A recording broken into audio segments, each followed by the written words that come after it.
These latest headlines from ABC15 are sponsored by Lerner and Rowe Injury Attorneys. One call, that's all. Hi there, I'm Kaylee O'Kelly with your afternoon update from ABC15 Arizona. Our team is tracking a deadly shooting investigation out of Glendale right now.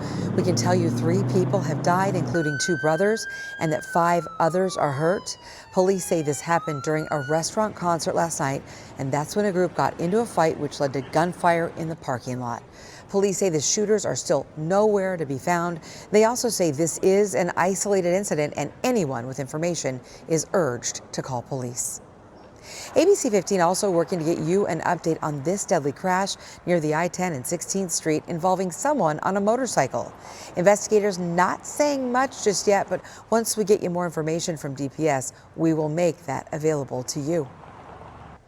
Our team is on wildfire watch as the Owl Fire continues to burn southeast of Highway 260 near Payson.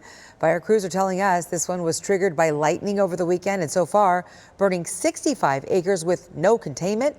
Officials say the closest structures to these flames are in Canyon Creek and also at Owl Ranch. Right now, they are not in harm's way. Boy, a roller coaster start to the work week on Wall Street. Stocks sliding right out of the gate, but as we move into the early afternoon hours, we're getting word of possible trade deals. As a result, we've seen those numbers back up in positive territory. This also as we wait for the Federal Reserve policy meeting later this week. Hey, if you still need a real ID, your travel plans may not be so pleasant starting on Wednesday. That's when the federal government will start enforcing these new travel ID requirements. If you don't have a real ID, when you go to the airport, you will need to bring another accepted form of identification. Make sure you take your passport. The TSA also suggests you get to the airport early just in case there are delays. Who will be the next pope? We're likely just days away from answering that question. A historic conclave is set to begin Wednesday here at the Vatican. And for American Catholics who find themselves in Rome during this historic moment, they tell us it's an honor to be here.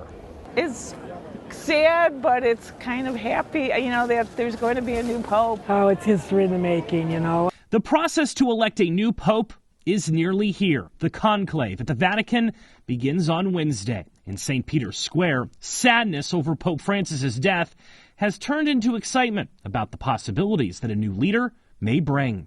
Well, this last one was the best one, to me. There are Americans here like Marlene Kelliger from Florida who would like the new pope to be just like Pope Francis. But the Gloriosos from Chicago want the church to go in a more conservative direction. We've kind of gotten progressive. And, I want to stay true to the church. Ultimately, it will be 133 cardinals from all around the world deciding which direction the Catholic Church will take. There may not be another conclave for decades. As is tradition, whenever a new pope is elected, white smoke will billow out from the chimney in the Sistine Chapel. That chimney, which isn't a permanent fixture at the Vatican, was installed in recent days in preparation. Mauro Glorioso was in St. Peter's Square when Pope Benedict was elected in 2005. It's an electric moment. I mean, you just can't describe it. To be elected Pope, 2/3 of the voting cardinals will need to agree, making the magic number 89. Technically, any baptized male can be elected, but since the 1300s, it's always been a cardinal. There are 10 American cardinals participating in this conclave, making the U.S. a powerful voting bloc. But as for the chances of an American pope, I would love to have American, but I've always heard that the strongest country, they're not going to vote a pope from the biggest superpower. Father David Daly is from St. Louis and helps lead the Legionaries of Christ in Rome. He tells Scripps News that we shouldn't spend too much time guessing who the next pope may be. Surprises are common. They always say that whoever enters the conclave as a pope leaves as a cardinal. Joe St. George, Scripps News Group, the Vatican.